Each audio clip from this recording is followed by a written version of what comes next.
Hello guys, आपका स्वागत है हमारी चैनल अनटोल्ड स्टोरीज पे। और बिना किसी देरी के कहानी शुरू करते हैं। ना कहानी की शुरुआत में हम एक भीड़ में एक आदमी को पड़ा हुआ देखते हैं और सीन यहीं से शिफ्ट हो जाता है और हम पहुंच जाते हैं हॉस्पिटल में ऋषि के पास। ऋषि का एक भयानक एक्सीडेंट हुआ था जिस वजह से उसने अपनी याददाश्त भी खो दी है। यहाँ पे डॉक्टर उसे बताता है कि उसके इस खतरनाक एक्सीडेंट की वजह से उसकी पास्ट की सारी मेमोरीज जा चुकी है। तभी वहाँ पे उसकी गर्लफ्रेंड आ जाती है अदिति। नाउ अदिति यहाँ पे उसको अपने घर लेके जाती है। घर जाने के बाद भी वो ना ही अदिति को पहचान पा रहा है और ना ही अपने घर को। इवन दो उनके साथ में फोटोग्राफ्स देख के भी उसे कुछ याद नहीं आ रहा है। आखिरकार ऐसा तो क्या हुआ था उसके साथ वो ये भी नहीं जानता। तो अदिति उसे यहाँ पे समझाती है कि उसका एक खतरनाक एक्सीडेंट हो चुका था, शायद जिस वजह से वो सब भूल गया था। पर वो दोनों एक दूसरे से काफ़ी ज़्यादा प्यार करते थे और एक साथ ही रहना पसंद करते थे। तो यहाँ पे ऋषि जो होता है वो अपनी फैमिली के बारे में इससे पूछने लगता है। तो अदिति उसे बताती है कि उसकी मम्मा तो नहीं है पर पापा यहीं पे थोड़ी दूर पे रहते हैं, जिस वजह से ये लोग उसी तरफ जाने लगते हैं। नवरस्ते पे एक जगह पे हम देख पाते हैं कि जब अदिति अपनी गाड़ी में गैस भरवा रही होती है तभी ऋषि की आंख लग जाती है और वो कुछ विजन्स उसकी आंखों में आते हैं तब। पर वो उसका कोई मीनिंग नहीं समझ पाता और जब उसकी आंख खुलती है तो वो सफ़र में था। ना बीच सफ़र में इनकी गाड़ी ख़राब हो जाती है और जब ये सही करने की कोशिश करते हैं इनसे वो सही भी नहीं होती। तभी वहाँ पे एक अर्जुन नाम का बंदा आ जाता है। अभी ये अर्जुन काफ़ी ज़्यादा इनिशिएटिव तरीके से इसकी गाड़ी रिपेयर करने की कोशिश करता है पर इससे भी ये हो नहीं पाता। तो ये बताता है कि यहीं पे थोड़ी दूर पे एक मैकेनिक है, तो आप उनसे गाड़ी बनवा लेना, तब तक के लिए आप मेरे साथ मेरे घर पे आ जाओ। शाम का वक्त हो रहा है, वो मैकेनिक भी अभी फ्री नहीं होगा। तो ये करके ये इनको अपने घर पे लेके जाता है। उसके घर पे हमें पता चलता है कि पूरा एरिया इलेक्ट्रिकल वायर से कवर्ड है, एज इफ वहाँ पे जंगली जानवरों का ज़्यादा अटैक होता था। पर अपने फ़ोन से वो वायर को इनएक्टिव कर देता है और इनको अपने घर में लेके जाता है। ना घर में जाते ही वो उनसे घुलने मिलने की कोशिश करता है पर ऋषि को यहाँ पे उसमें कुछ खास इंटरेस्ट नहीं होता। जब वो कोई भी सवाल पूछता है तो ऋषि अदिति की ओर देखने लगता है। तो यहाँ पे अर्जुन पूछता है कि मैं तुमसे कुछ भी पूछता हूँ तो तुम अदिति की ओर क्यों देखते हो, तुम्हें कुछ याद नहीं? तो यहाँ पे अदिति बताती है कि इसका एक बहुत बड़ा एक्सीडेंट हो गया था जिस वजह से ये अपनी सारी चीज़ें भूल चुका है। तो यहाँ पे अर्जुन उसको और ज़्यादा फोर्स करने लगता है तो उनको बताना ही चाहिए उनकी लव स्टोरी, जिस वजह से अर्जुन को उनकी और ऋषि को भी अपनी लव स्टोरी याद आ जाए।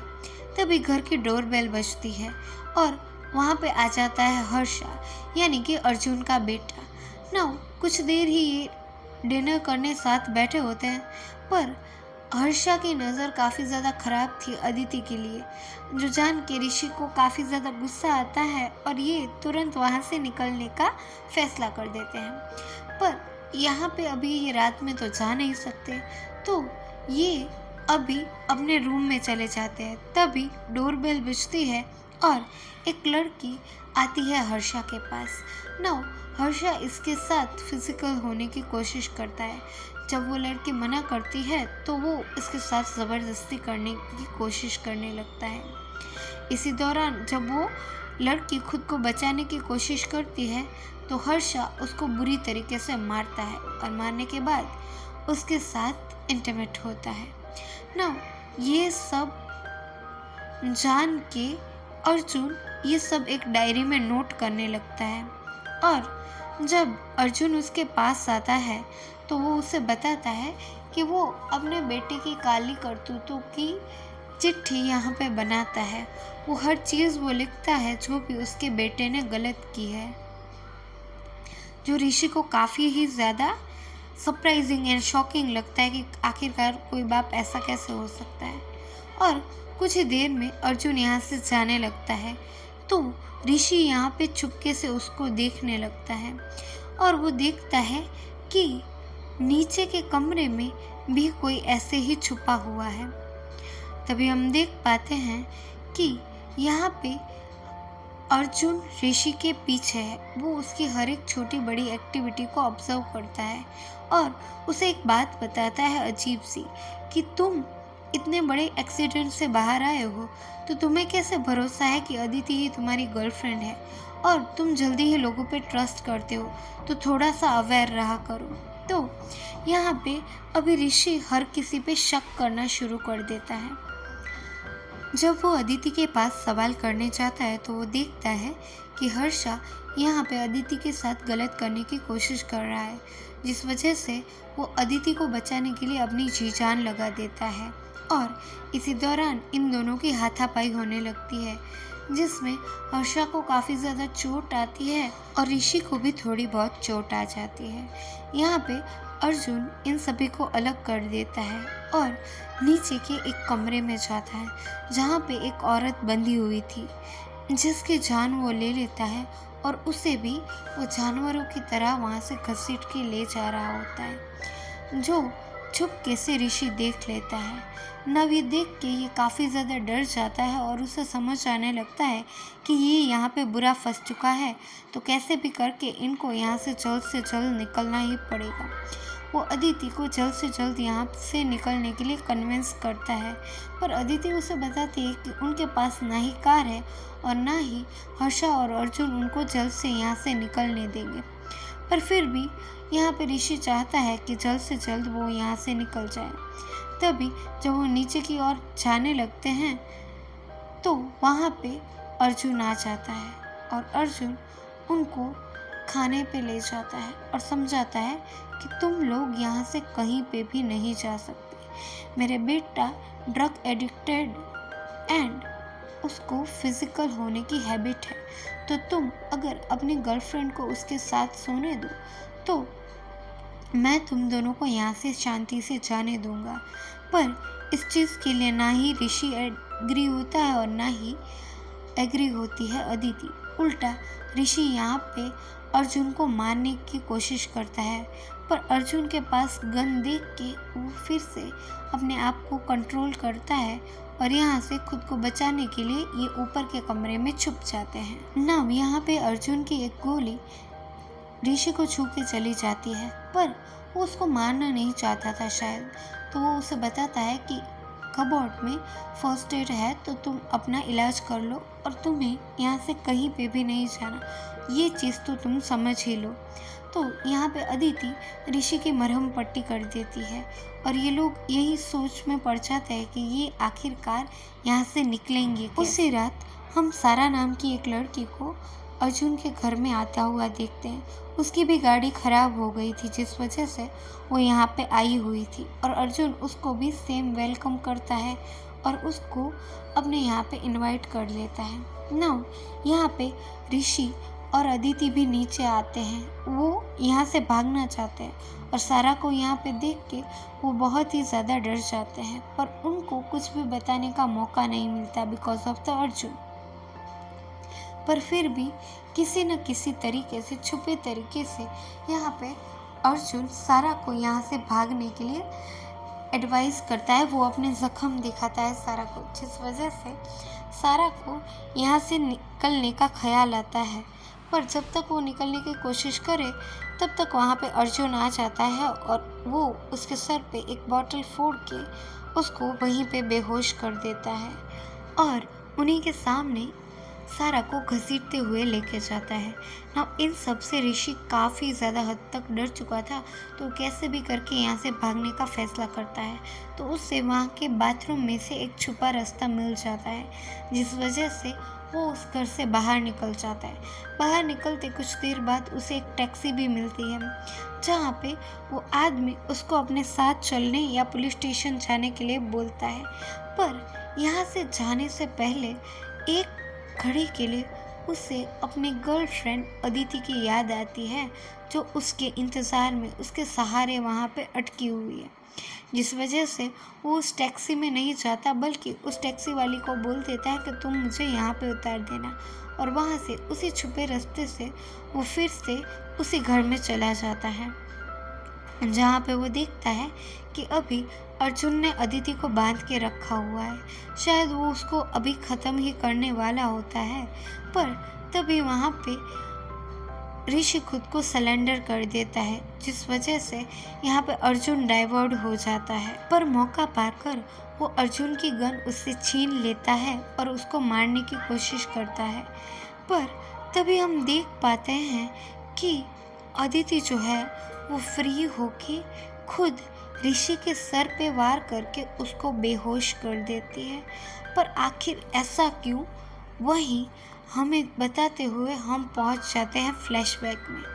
यहाँ पे हमें पता चलता है कि अदिति और अर्जुन मिले हुए हैं, और तभी उन्हें डॉक्टर श्रीकांत का भी कॉल आ जाता है।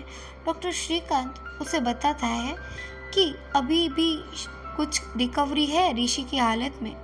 तो अर्जुन मना कर देता है कि नहीं, अभी भी उसे कुछ भी याद नहीं आया। तो यहाँ पे हमें इस कहानी के सच्चाई के बारे में पता चलता है, जहाँ पे ये तीनों यानी कि अदिति, अर्जुन एंड हर्षा मिले हुए हैं। कहानी यहाँ से फ्लैशबैक में जाती है, जहाँ पे अर्जुन अपनी बेटी अदिति को ढूंढ रहा होता है।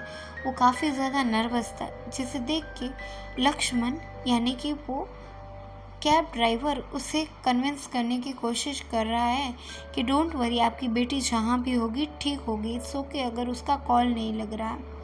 और तभी हम एक हॉस्पिटल में एक डेथ सर्टिफिकेट पे अदिति का नाम पढ़ पाते हैं, जिस वजह से हमें पता चलता है कि शायद अदिति अभी इस दुनिया में नहीं रही, और हर्षा उसका भाई है।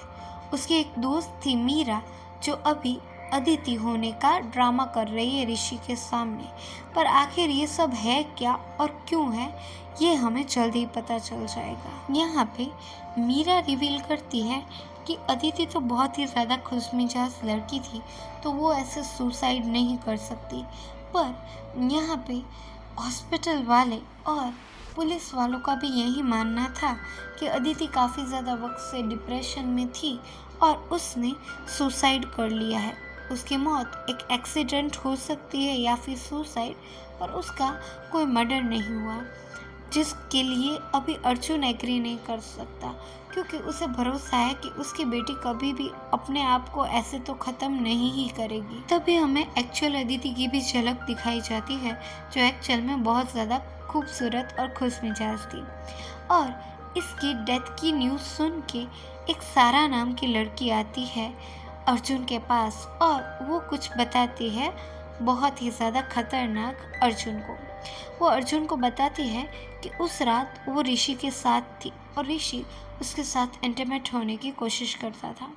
पर वो उसे बताती है कि तुम्हारी तो अपनी गर्लफ्रेंड है, तो तुम मेरे साथ ये सब क्यों कर रहे हो। तो वो उसको बताता है कि उसको वो गर्लफ्रेंड नहीं लगती, वो सिर्फ फिज़िकल होने के लिए उसने उसको अपने साथ रखा होता है। अभी अनफॉर्चुनेटली तभी वहाँ पे अदिति भी आ जाती है। इन दोनों को साथ में देख के ये काफ़ी ज़्यादा नाराज़ होती है, पर यहाँ पे ऋषि उसको झूठे एक्सक्यूज़ेस देने लगता है कि तुम जैसा सोच रही हो वैसा कुछ नहीं है।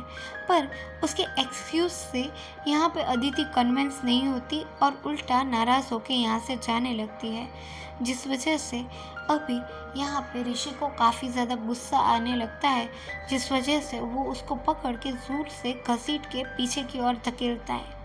यहाँ पे उसके हेड पे इंजरी होने की वजह से वो बेहोश होने लगती है, जो जानने के बाद सारा ऋषि को सजेस्ट करती है कि उन्हें जल्द से जल्द हॉस्पिटल को कॉल करना चाहिए।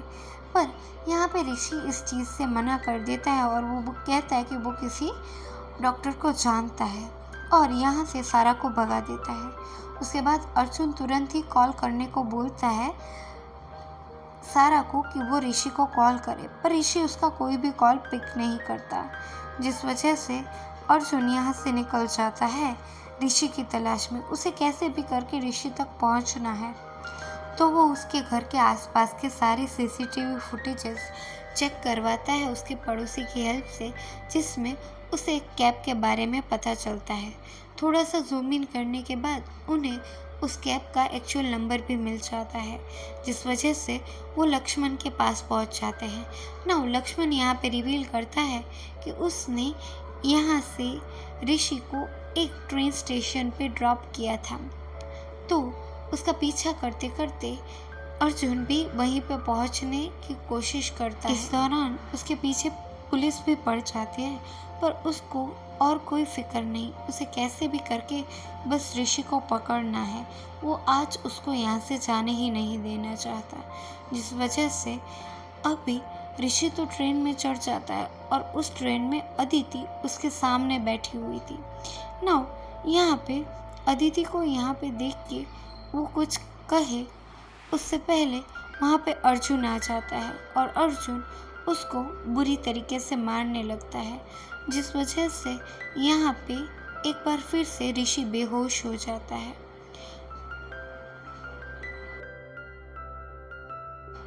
उसके बेहोश होने के बाद यहाँ पे अर्जुन उसका फ़ोन चेक करता है, जहाँ पे उसे पता चलता है कि अदिति को मारने में सिर्फ और सिर्फ ऋषि का ही नहीं पर और कोई उसका साथी था। अभी इनका टारगेट इन दोनों को मारने का था और यहाँ पे कहीं ना कहीं उनको ऐसा क्लू मिलता है, शायद पॉसिबिलिटी है कि उसकी बच्ची जिंदा हो। तो ये लोग मिलकर उसी हॉस्पिटल में जाते हैं जहाँ पे यहाँ की अदिति की ऑटोप्सी हुई थी। तभी उनको एक श्रीकांत नाम का जो डॉक्टर होता है वो बताता है कि उसकी ऑटोप्सी तो एक रामचंद्र नाम के डॉक्टर ने की थी, जो कि एक्चुअल में ऋषि का डैड है। नाउ ये जानने के बाद उन्हें काफ़ी ज़्यादा क्लियरेंस मिल जाती है कि पॉसिबिलिटी है कि उसके डैड ने ही इन सब चीज़ों में उसका साथ दिया है। पर जब वो उसके पास जाते हैं तो उन्हें पता चलता है कि वो तो 2 दिन पहले ही किसी एक्सीडेंट की वजह से पैरालाइज हो चुका है, जिस वजह से वो अब उनके किसी भी काम का नहीं है। और यहाँ पे वो पोस्टमार्टम रिपोर्ट देखते हैं अदिति की, जिसमें काफ़ी ज़्यादा गलत चीज़ें मेंशन करी गई थी, एज इफ़ वो ऐसा दिखाना चाहते थे कि ये एक सुसाइड है और अदिति ट्रॉमेटाइज थी, जिस वजह से वो काफ़ी ज़्यादा फेक रिपोर्ट बनाते हैं। पर अर्जुन इन सब चीज़ों से रुकने वाला नहीं था। वो यहाँ से जाता है रामचंद्र के पास और उसके घर की जांच पड़ताल करने लगता है, जहाँ पे उसे पता चलता है कि रामचंद्र की इतनी ख़राब हालत होने के बावजूद ऋषि उसके साथ नहीं है, क्योंकि उसको उसके डैड की देखभाल करने का उसके पास टाइम नहीं है। और यहाँ पे उस टेक केयर करने वाले पर्सन से ये लोग कुछ इन्फॉर्मेशन लेते हैं, जहाँ पे इनको रामचंद्र की एक डायरी मिलती है, जिस डायरी में उसने अपने बेटे की सारी काली करतूतें लिखी होती है, जिससे हमें आइडिया आता है कि एक्चुअल में अर्जुन जो भी ऋषि को दिखा रहा था वो एक्चुअल में अर्जुन की लाइफ थी, ना कि हर्षा और अर्जुन की। रामचंद्रन देखता है कि जब उसने देखा अदिति को, अदिति जिंदा थी, इवन दो वो तो प्रेग्नेंट भी थी। पर यहाँ पे वो ऐसा प्लान करते हैं कि चाहे जो भी हो आज वो अदिति को ख़त्म कर देंगे, पर उसके मर्डर की वजह से इन पे कोई एलिगेशन ना आए उसका भी उन्हें खास ख्याल रखना पड़ेगा, जिस चीज़ के लिए अब यहाँ पे रामचंद्र स्टैंड लेता है कि वो अच्छी तरीके से ये काम निपटा देगा और ऋषि भी इस चीज़ के लिए एग्री कर देता है। और यहाँ पे ये लोग ये भी रिवील करते हैं कि ये इनका कोई फर्स्ट मर्डर और इसका कोई फर्स्ट टाइम ऐसा क्राइम नहीं है, ये पहले भी बहुत बार बहुत सारी लड़कियों की लाइफ ऐसे ही ख़राब कर चुका है। पर यहाँ पे ऋषि अपने डैड पे भरोसा करके यहाँ से निकल जाता है और दूसरी ओर रामचंद्र का मन बदल जाता है कि वो एक मासूम की जान नहीं जाने देंगे, जिस वजह से वो यहाँ पे अदिति की जगह उसकी जो सिमिलर बॉडी डबल होती है, डेड बॉडी एक, उसको अदिति की सारी चीज़ें पहनाकर और उसकी तरह रेडी करके उसको अदिति से रिप्लेस करते हैं। और बाद में वो जो लड़की थी उसको पानी में डुबा के उसकी जान ले लेते हैं, यानी उस डेड बॉडी को पानी में डाल देते हैं ना। कुछ दिनों बाद जब वो डेड बॉडी ऊपर आती है तो वो काफ़ी ज़्यादा हद तक ख़राब हो चुकी थी, जिस वजह से कि ये आइडेंटिफाई करना इम्पॉसिबल था कि वो अदिति है या फिर कोई और। नाउ रामचंद्रन की बुक से ये सारी सच्चाई जानने के बाद अर्जुन काफ़ी ज़्यादा गुस्से में जाता है। वो बहुत ज़्यादा रिक्वेस्ट करता है वहाँ के कॉप्स को कि वो कैसे भी करके इसको अरेस्ट करे और इसके खिलाफ जांच पड़ताल करे, पर इससे ना ही उसकी बेटी मिलेगी और ना ही इनफ एविडेंस है ऋषि के खिलाफ, और ऋषि को कैसे वो सज़ा दिलाए वो चीज़ उसे समझ ही नहीं आता। तो वो श्रीकांत के पास जाता है। श्रीकांत उसे बताता है कि उसका खुद का मेमोरी लॉस हो चुका है, जिस वजह से उसको कल्प्रिट साबित करना ऑलमोस्ट नामुमकिन है, जिस वजह से उन्हें उसकी मेमोरी आने का वेट करना पड़ेगा या फिर वो उसको वो सारी चीज़ें याद दिलवा सकते हैं, जिस वजह से अगर वो रिएक्ट करे तो पॉसिबिलिटी है कि वो अपना क्राइम भी कन्फेस करे।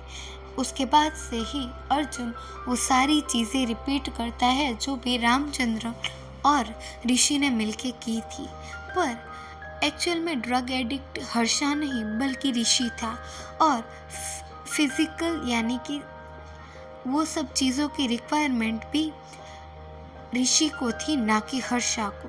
ये सब पढ़ के ही उसने ये सब प्लान बनाया था कि वो ये पूरी लाइफ का इवेंट रिपीट करेंगे, जिससे जल्द से जल्द अभी यहाँ पे ऋषि की मेमोरी वापस आ पाए और इनको पता चले कि आखिरकार उनकी बेटी कहाँ है, और अगर वो जिंदा नहीं तो उसकी डेड बॉडी भी कहाँ है। नाउ यहाँ पे मीरा उनका साथ देने का वादा करती है, जिस वजह से मीरा यहाँ पे जब होश में आता है ऋषि तो वो अदिति बन के उसके साथ जाती है, और उसके बाद ये सब वो रिपीट करते हैं। ना फिर से हम प्रेजेंट टाइम में पहुंचते हैं, जहाँ पे ये दोनों मिलके उसे धमका के उससे सच्चाई उगलवाने की कोशिश करते हैं, और यहाँ पे एक बार फिर से बुरी तरीके से अर्जुन उसको मारता है ऋषि को, जिस वजह से फाइनली उसकी मेमोरी ट्रिगर हो जाती है और उसको अपनी सारी की हुई करतूतें याद आ जाती है, और इस बार वो अर्जुन पे बहुत ज़्यादा बुरी तरीके से अटैक भी करने लगता है, एज इफ उसमें अपनी मेमोरीज के साथ साथ अपनी पावर्स भी वापस आ चुकी थी।